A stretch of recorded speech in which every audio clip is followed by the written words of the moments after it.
JEE main ఫలితాల్లో ముగ్గురు తెలంగాణ విద్యార్థులతో 100% తో తెలంగాణ ఫస్ట్ నారాయణదే. మరోసారి తెలంగాణలో అనేక ప్రాంతాల్లో అలాగే ఏపీలో కూడా చాలా ప్రాంతాల్లో డీజిల్కి పెట్రోల్కి కొరత ఏర్పడింది.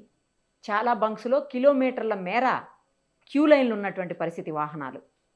సో దీని మీద ఒక్కసారి మనం మార్కెట్ అనలిస్ట్ ప్రశాంత్ గారితో మాట్లాడి మరిన్ని వివరాలు తెలుసుకుందాం. ప్రశాంత్ గారు నమస్తే అండి. ఏంటండి డీజిల్ పెట్రోల్ మళ్ళీ ఏమన్నా కొరత వచ్చిందా, లేకపోతే ఇది కృత్రిమంగా కొరతను ఏర్పాటు చేశారు? ఇది టెంపరీ అనుకోవచ్చా లేకపోతే పర్మనెంటా? ఈ డీజిల్ పెట్రోల్ రేపు ఫస్ట్ నుంచి విపరీతంగా భారీగా పెరగబోతున్నాయి. దానివల్లనే బంక్స్ వాళ్ళంతా కూడా దీన్ని స్టాక్ని కావాలని చెప్పేసి దాచిపెట్టేసుకుని అమ్మడానికి ట్రై చేస్తున్నారని కూడా కొంతమంది మాట్లాడుతున్నారు. ఆయిల్ కంపెనీస్ కూడా ఈవెన్ అందుకే స్టాక్ని ఎక్కువగా పంపించట్లేదు బంక్స్కి అని అంటున్నారు. సో ఇదంతా ఎంతవరకు నిజం అసలు? ఓ పక్క మనకి యుద్ధం కొంతకాలమైన మధ్యలో బ్రేక్ వచ్చింది. యుద్ధం పూర్తిగా నడుస్తున్నప్పుడే ఇంత ప్రాబ్లం ఫేస్ చేయలేదు. బ్రేక్ వచ్చిన తర్వాత ఎందుకు మనం ప్రాబ్లం ఫేస్ చేస్తున్నాము? ఇలాంటి స్పెక్యులేషన్స్ రూమర్స్ తోటే ఇది ఆల్రెడీ మార్చ్ ఎండింగ్ లో మనం ఒకసారి చూసాం. ఆంధ్ర ఎస్పెషల్లీ హైదరాబాద్ లో ఈ పరిస్థితులు చూసాం. సో మీరు ఒక మాట అన్నారు, సో ఆంధ్ర తెలంగాణలోని కొరత ఉంది. మరి ఒకవేళ కొరత ఉంటే నిజంగా ఇండియా మొత్తం ఉండాలి కదండి. సో మన రెండు రాష్ట్రాలు ఇండియా బయట ప్రత్యేకంగా ఆయిల్ ఏమి ఇంపోర్ట్ చేసుకోదు. భారతదేశానికి కన్సిస్టెంట్ గా ఒకటే ఇండియన్ ఆయిల్ పాలసీ ఉంది. సో ప్రత్యేకించి ఈ మూడు కంపెనీలు ఏదైతే ఉన్నాయో, హిందుస్థాన్ పెట్రోలియం గానీ, ఇండియన్ ఆయిల్ కార్పొరేషన్ గానీ, భారత్ పెట్రోలియం, ఈ మూడు సంస్థలే మన ఇండియాలో వీటిని ప్రాసెసింగ్ చేసి అమ్మేది, అంటే డిస్ట్రిబ్యూషన్ చేసేది. సో ఇవన్నీ కూడా స్పెక్యులేషన్ తో వచ్చిందండి. సో ప్రముఖంగా నేను చెప్తాను 3-4 కారణాలు. ఫస్ట్ స్పెక్యులేషన్ ఏంటంటే, అది మీరు అన్నట్టు, సో బెంగాల్ ఎన్నికలు అయిపోయినాయి. ఇంకా జాతీయంగా రెండో దశ బెంగాల్ ఎన్నిక అయిపోతే ఖచ్చితంగా 20 నుంచి 30 రూపాయలు పెరుగుతాయి అనేది ఒక రూమర్ రావడం, అందులో తెలుగు ప్రజలు ఎక్కువగా స్పందించారు.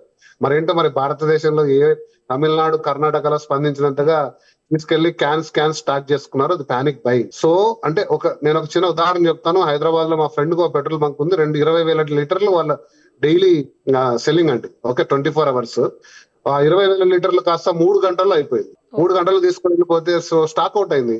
సో ఇది చేయడం వల్ల కొంచెం ఇబ్బందులు అయినాయి అన్ని షాపుల్లో. అది కాక ఈ వీకెండ్ లో ఒక మేజర్ చేంజ్ అయిందండి. అసలు చాలా మందికి తెలియదు ఇది. So oil companies, oil marketing companies, అంటే ఆయిల్ డిస్ట్రిబ్యూటర్స్ ఉన్నాయి కదా, బీపీ, హెచ్పి ఇలాంటి కంపెనీస్ నుంచి రీటైల్ అవుట్లెట్స్ కి మధ్యన ఆయిల్ మార్కెటింగ్ కంపెనీస్ ఉంటారండి. వీళ్ళందరూ కూడా క్రెడిట్ పాలసీని చేంజ్ చేశారు. సో క్రెడిట్ పాలసీని చేంజ్ చేసి బంక్స్ అన్ని కూడా అప్ ఫ్రంట్ కాస్ట్ ఇస్తేనే డిస్ట్రిబ్యూట్ చేస్తున్నారు, ముందే డబ్బులు ఇచ్చే విధానం. సో ఈ విధానం మార్పు అనేది 2 రోజుల్లో చాలా పెద్ద తేడా రావడం, బ్యాంకు షూరిటీలు ఇవ్వాల్సి వచ్చింది, బ్యాంకులు హాలిడేస్ రావడము.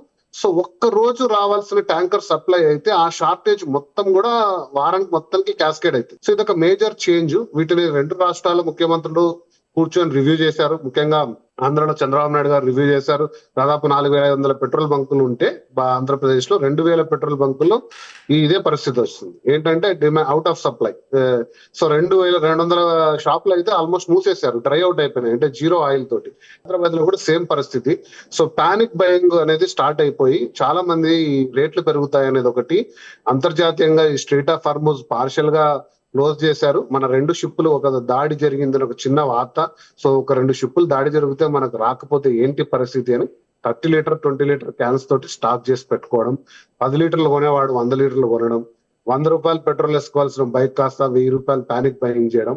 సో ఒక్కసారిగా ఒక కృత్రిమంగా డిమాండ్ క్రియేట్ అయిపోయింది. అంటే లేని డిమాండ్ సృష్టించుకొని, సో 45 రోజులు స్టాక్ ఉందని వెరీ క్లియర్ గా ఆయిల్ కంపెనీస్ చెప్తున్నాయండి. ఇంకా ముడి చమురుకి స్టాక్ ఇంకా చాలా ఉంది. దాన్ని ప్రాసెస్ చేసిన తర్వాత ఉండే కంపెనీస్, పెట్రోల్ కంపెనీస్ దగ్గర 45 డేస్ కి సరిపడా ఉంది ఎంతైనా. కానీ లాజిస్టిక్స్ ఫిక్స్డ్ గా ఉంటాయి. సడన్ గా 40 లీటర్లు సప్లై చేయలేరు ఆ బంక్ కి. లాజిస్టిక్స్ అనేది సడన్ గా ఇంప్రూవ్ చేయలేరు. కాబట్టి ఇది కృత్రిమంగా వస్తున్న డిమాండ్. దీన్ని కేవలం లా అండ్ ఆర్డర్ ద్వారా civil supplies department, Telangana civil supplies department కూడా అందరితోటి, oil distribution and oil companies తోటి, తర్వాత ట్రాఫిక్ కానిస్టేబుల్స్, పోలీస్ తోటి నిర్బంధంగా ఒక రేషన్ విధానం విధించి 1000 రూపాయల మించి పెట్రోల్ వేయకుండా, బైకర్స్ కి అయితే సబ్ లిమిట్ పెట్టారు. తర్వాత క్యూస్ మెయింటైన్ చేశారు. సో విరివిగా మీ మాధ్యమాల ద్వారా విరివిగా కూడా చెప్తున్నారు. ఇది ఒక పానిక్ బయింగ్ మాత్రమే. డిస్ట్రిబ్యూషన్ లో, లాజిస్టిక్స్ లో గానీ, సప్లైలో గానీ ఎక్కడ కొరత లేదు. అంటే ఒకవేళ అంచనాలు ఉండొచ్చు, అంటే అంతర్జాతీయంగా మనం ఊహించలేం కదండి. ఇప్పుడు ఇరాన్ అండ్ అమెరికా ఎటువంటి టర్మ్స్ తీసుకుంటున్నాయో ఎవరికి అంతంగా అర్థం కాని విధానంలో రేపు పొద్దున ఏమన్నా ఆయిల్ కంపెనీస్ మీద దాడి జరిగి అది సప్లై కంప్లీట్ గా మానేస్తే మనం దాన్ని ఏం చేయలేం, దాన్ని పరిస్థితులు. కానీ అది రాకముందే మనం ఒక సృష్టించుకొని ఆల్రెడీ మార్చ్ లో ఇబ్బంది పడి మనం అందరం చేతులు కాల్చుకొని ఒకసారి ఊరు 15-20 పోలేక డేస్ బ్యాక్ ప్రాబ్లం అయింది, మళ్ళీ సెట్ అయింది అనుకుంటే మళ్ళీ స్టార్ట్ అయింది. చాలా మంది పాపం ఎండలండి. ఇప్పుడు ఇంతకు ముందు అంటే బైక్ లేకుంటే సైకిల్ నడక ద్వారానో అవును. చిన్న చిన్న రూట్లు వెళ్లేవాళ్ళు, 1 కిలోమీటర్ 1/2 కిలోమీటర్. ఎండల్లో వెళ్ళలేరు, బైక్ లో పెట్రోల్ లేదు, కార్ లో పెట్రోల్ లేదు, ఇక టాక్సీలు బుక్ కావట్లేదు, అవును. ఆటోలు హై డిమాండ్ లో ఉంది. సో అనవసరమైన అత్యవసరమైన పరిస్థితి. గూడ్స్ బండ్లు ఉంటాయి కదండి మనకి, ఏమైనా వస్తువులు తీసుకొచ్చేవి, అవి కూడా ఆ, బుక్ అవ్వట్లేదు. అది రావట్లేదు. నా లైవ్ ఎగ్జాంపుల్, నేను ప్రస్తుతం కర్నూలులో ఉంటున్నాను. నేను ఇంటి దగ్గరకు వచ్చి చెత్త బండి రావట్లేదు.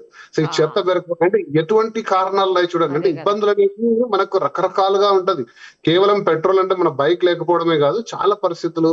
అంబులెన్స్లు కూడా ఇబ్బందులు కోరుతున్నాయి. అంబులెన్స్ కాల్ చేస్తే అవుట్ ఆఫ్ డీజిల్ వల్ల. సో కాబట్టి ప్రజలు కూడా దీన్ని కొంచెం అర్థం చేసుకుని పానిక్ బయింగ్ లేని చోట అంటే అంటే మనం ఏం చేయగలం, మీరు నేను ఏం చేయగలము, అనవసరంగా 50 లీటర్లు వద్దు. మనకు అందరికి తెలుసు, మనకు కొంచెం అవేర్నెస్ ఉంది, 10 లీటర్లు వేసుకుందాం, ఏం కాదంటే. అఫ్ కోర్స్ వేరే ఊరు వెళ్ళాలంటే ఫుల్ ట్యాంక్ కావాలి, కానీ ఆ, ఊరికే ఊర్లో వెళ్ళడానికి అనవసరంగా చేసుకొని నిలబడి. సో కాబట్టి law and order enforcement, civil supplies department తోటి నేను చదువుతున్న న్యూస్ ప్రకారంగా ఆల్రెడీ క్రెడిట్ పాలసీస్ కూడా రివైవ్ అయిపోయినాయి.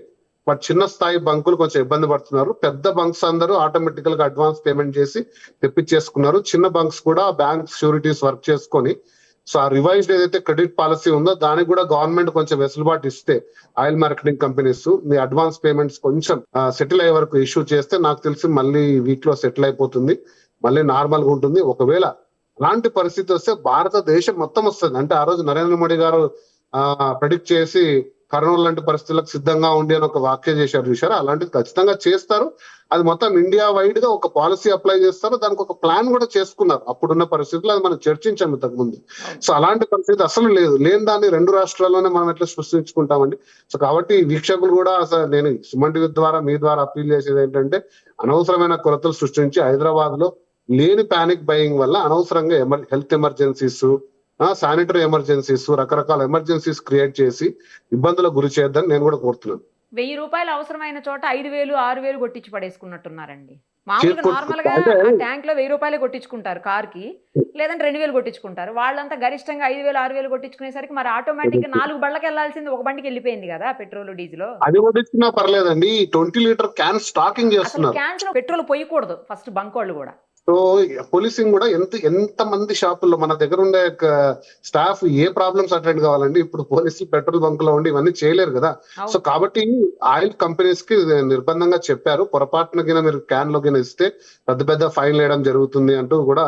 అసలు క్యాన్ లో ఇవ్వడం దాదాపుగా బంద్ చేశారండి ఇంతకు ముందు. అవును. దానికి ఒక నిర్దిష్ట విధానం ఇచ్చారు, ఎందుకంటే అది మిస్యూజ్ అయ్యి వేరే విధంగా వెళ్తుందనేసి దాన్ని స్టాప్ చేశారు. దానికి ఒక పెద్ద పాలసీ తీసుకొచ్చారు కూడా. సో కాబట్టి ఇవన్నీ పెట్రోల్ బంక్స్, తర్వాత సామాన్య ప్రజలు, car and 2 wheeler drive owners అందరూ కూడా సమానంగా దీంట్లో పాల్పంచుకొని ఈ యొక్క ఎమర్జెన్సీ, అన్నెసెసరీ కృత్రిమ ఎమర్జెన్సీని కూడా మేల్కొని బయటకు వచ్చేసి నార్మల్ పరిస్థితులు వస్తాయని కూడా ఆశిస్తున్నాం. Thank you so much. Thank you అండి.